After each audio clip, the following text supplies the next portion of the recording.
we made a slight adjustment after that one play, and never could go back to it again. So it's a great job by our coaching staff. But a lot of great performances out there. I hit most of them, I think, on Saturday after the game. So I just leave it to you guys to ask questions about those if you want to go backwards. But I'm looking forward to Notre Dame. And when I'm saying looking forward, I'm looking forward to playing the number 5 team in the country because they're awful good. Maybe as good a football team you're going to see, that Notre Dame's ever had. I think. I mean, Ian Book is you hate to say it every week, like could you face a better one? I thought Sorley's excellent. I thought McKenzie was excellent. I think Dungy's excellent. He scrambles and makes plays to feet. And then all of a sudden here we got a guy named Book. The guy named Book. And you're like, where'd this guy come from? Where's Wimbush? Wimbush is really good. St. Peter's Prep high school Jersey guy. Then there's Book.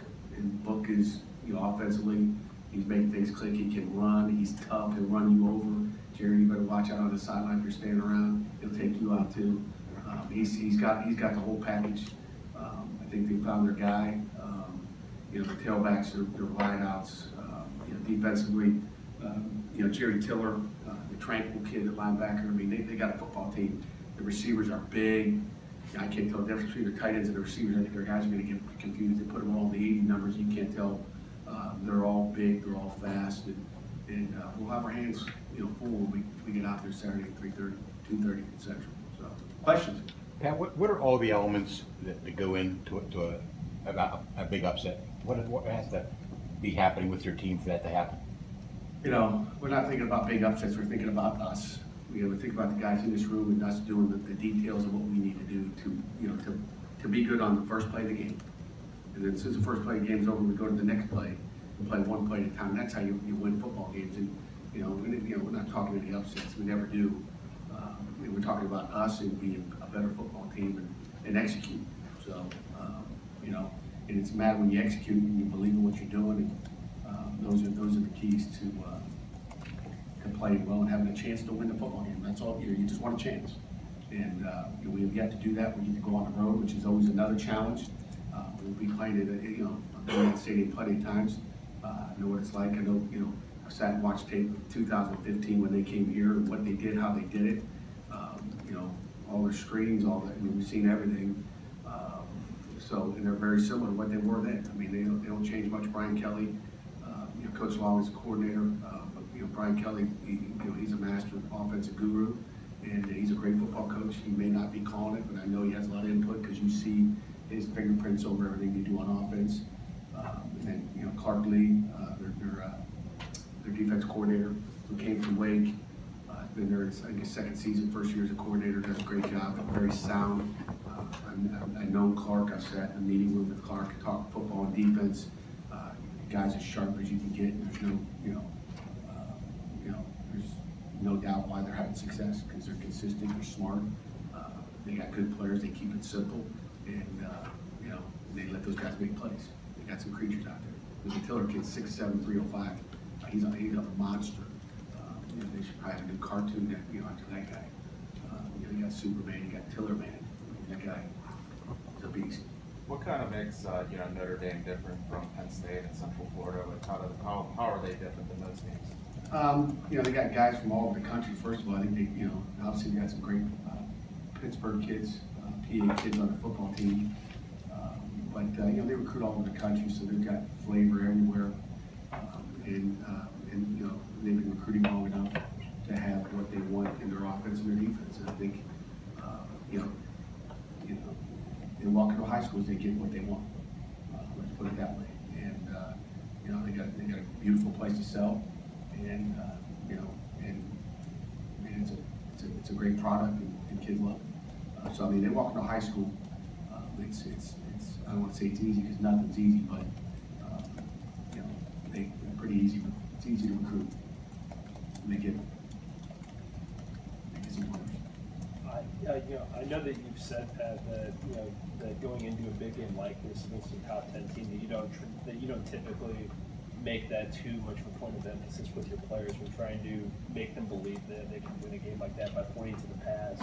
But how much, for guys who, especially for guys who've been here a couple years, how much do does the Clemson win, does the Miami win? How much does that knowledge and that experience of having done it maybe help them going into a game like this? You know what? It's a different football team. I mean, that was a year ago, 2 years ago. It's a different football team. It's a different, culture as far as who they are, who they think they are, who they become. But just like Jerry asked, I think a very similar question, Craig. I mean, it's you take it one day at a time and one play at a time and see what happens. But the focus is not on, hey, let's go do this, because you don't get here unless you get here. And we got to do the one thing, one play, and focus on what we do, and then the rest will take care of itself. You take care of the little details, the big things take care of themselves. And the big thing would be an upset, but the upset's not going to happen if you think about the big things. It's all the fine details of what we need to do that are critical.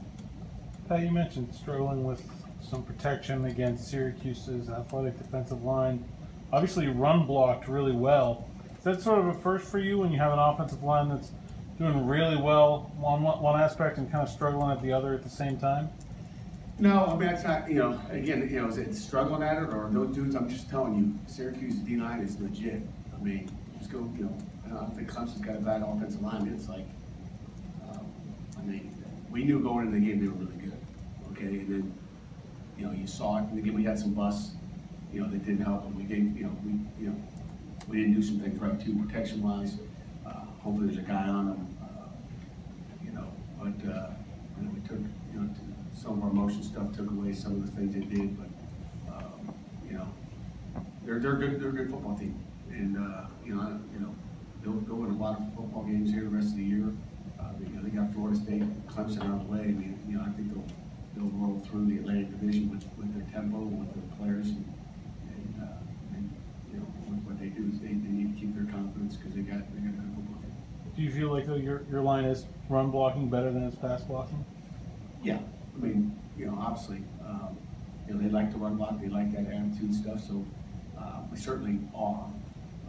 Was it and again, people have been blitzing us even more. They see a little weakness, and your resume is what you put on the videotape on that screen, and when you show that, hey, maybe pressure is causing you problems. We're going to see some pressure at Notre Dame, and we got to react to it. We got to have a good game plan, and we got to give our guys a chance. We got to give Kenny a chance to set in the pocket and make a decision.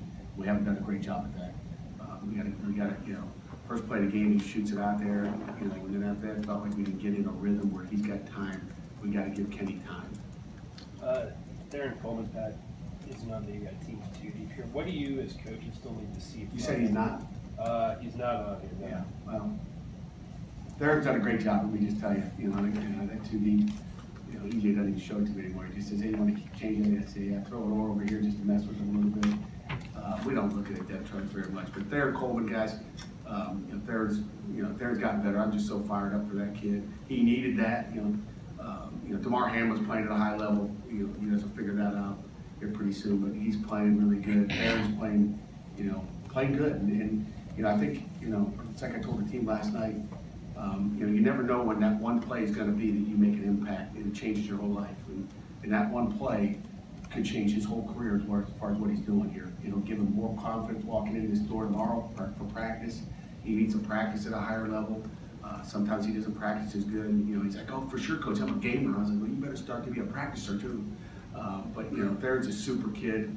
He's always got a smile on his face. I'm happy for him because I think it just helps him in his confidence moving forward.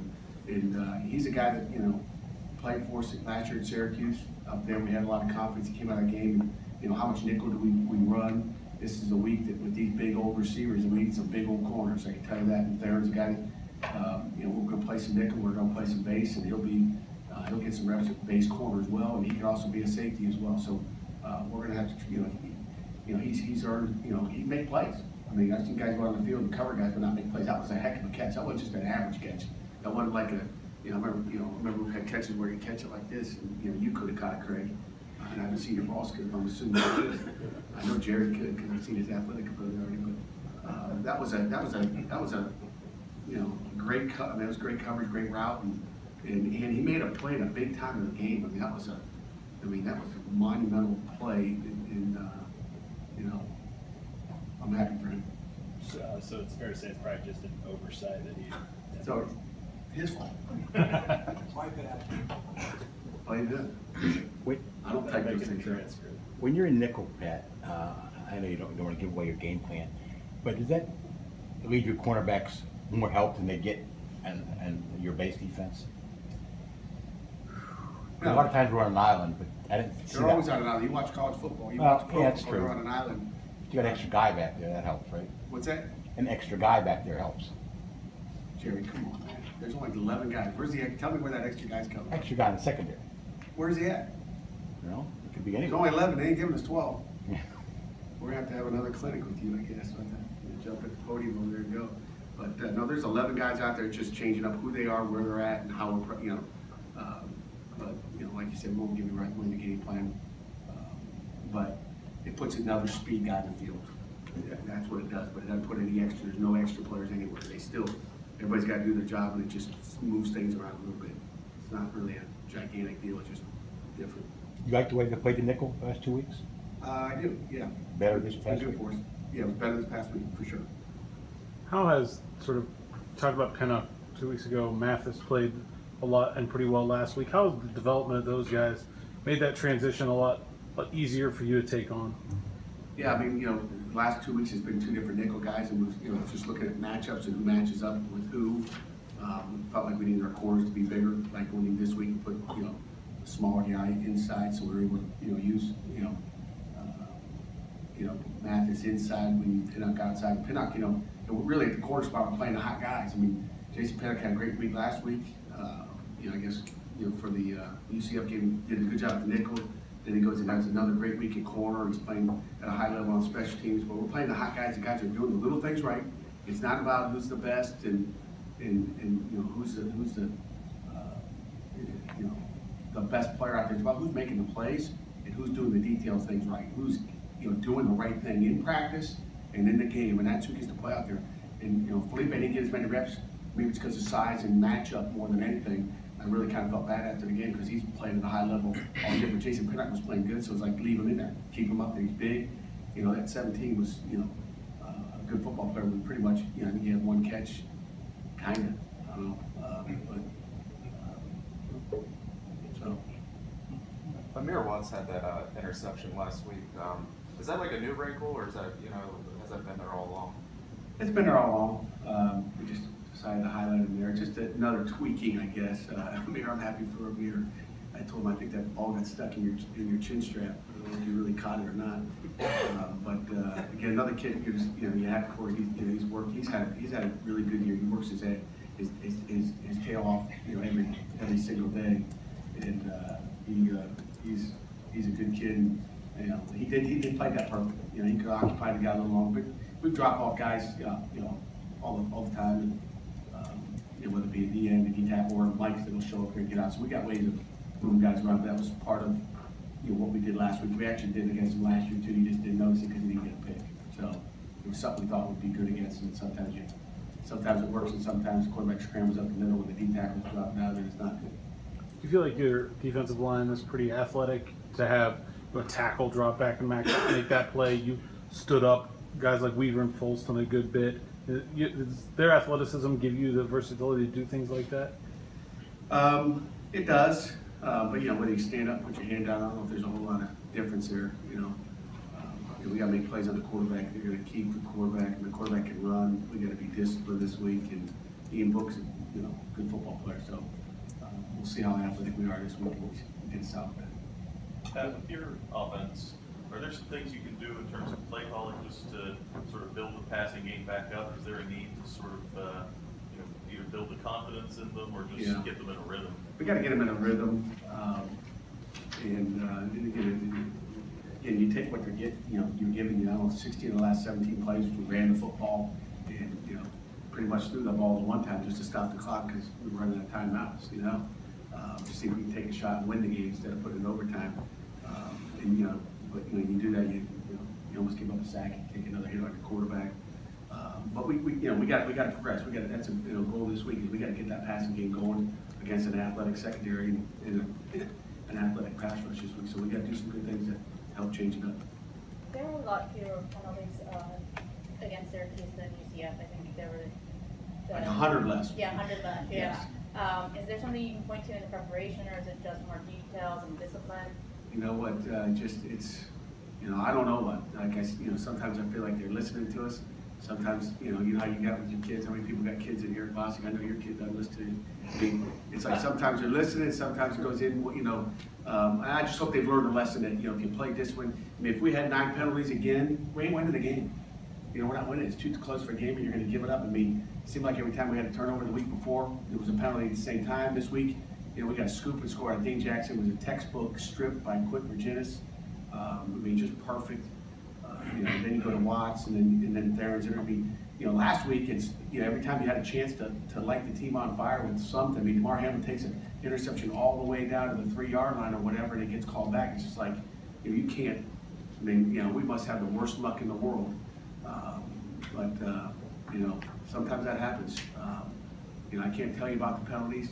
You know, maybe can't tell you about it. So I don't know what we did, but it finally struck home, and hopefully they learned again. They did a heck of a job, and I told them that last night. We just got to keep doing that. Offense has 0 penalties, special teams 0.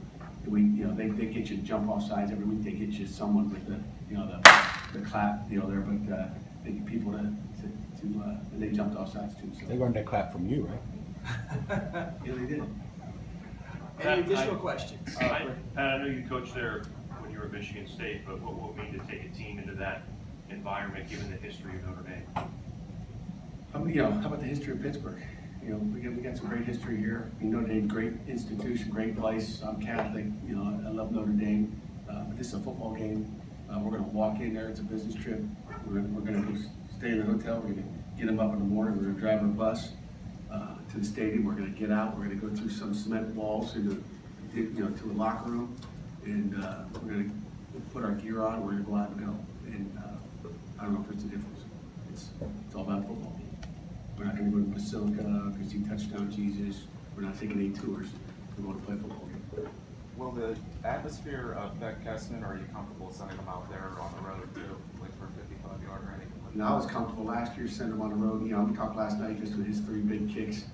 I'd be shocked if he's not the ACC player of the week, special teams, because, you know, he had that kind of, EJ usually gives us an announcement, you know, so maybe he'll probably get a text message as we talk, but that guy, you know, I've had confidence a year ago. You think about how far he's come from Youngstown State a year ago. He's first.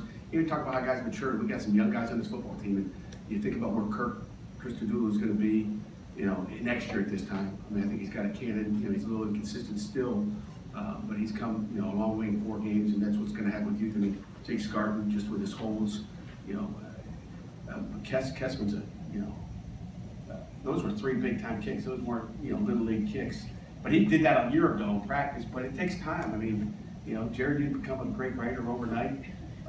It's taken probably a lot longer than his boss would like. Very true. But, you know, I'm impressed with what he's done, and he can go on the road. It doesn't faze him. He's got a lot of confidence right now, too. That just helped his confidence. He can hit it from anywhere. You know, if you let a crowd bother you, then you got issues.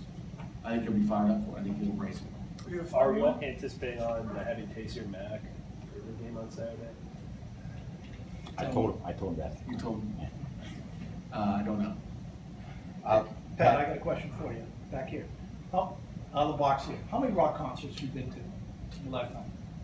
1. 1, okay. 2. All right, well, you're talking about athleticism. I want to tell me how you learned to jump over the top of everybody into that mosh pit on Saturday. Have you seen that video? No. I don't know what you're talking about. After the game. Phil doesn't like that. Or the concerts they went to. I don't know about any concerts either, but I don't have any idea. I forget where I was. I must have lost my mind.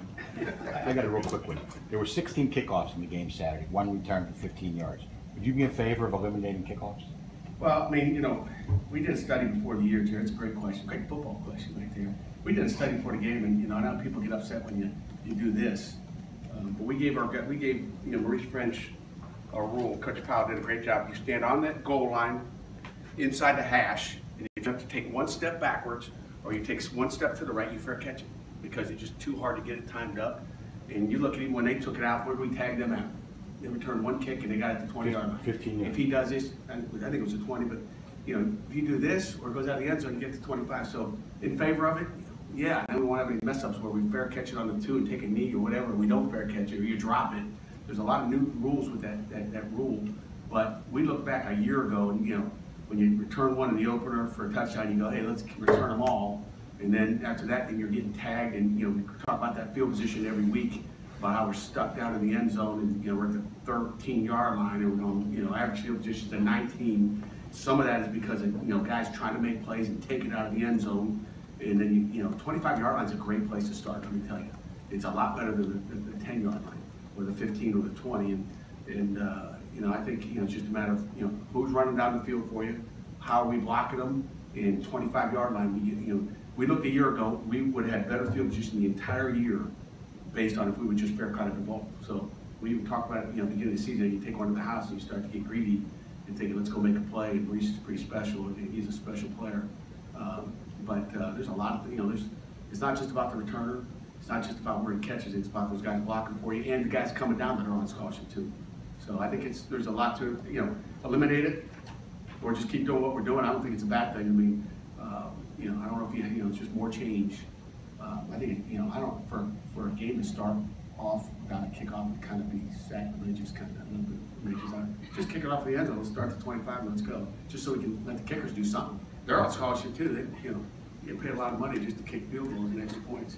Might as well at least see if they got Field goals are pretty important though, in Saturday. What's that? Yeah, his field goals were pretty important on Saturday. Yeah, they were. So, good? Thank you. Thanks, guys. Thank you.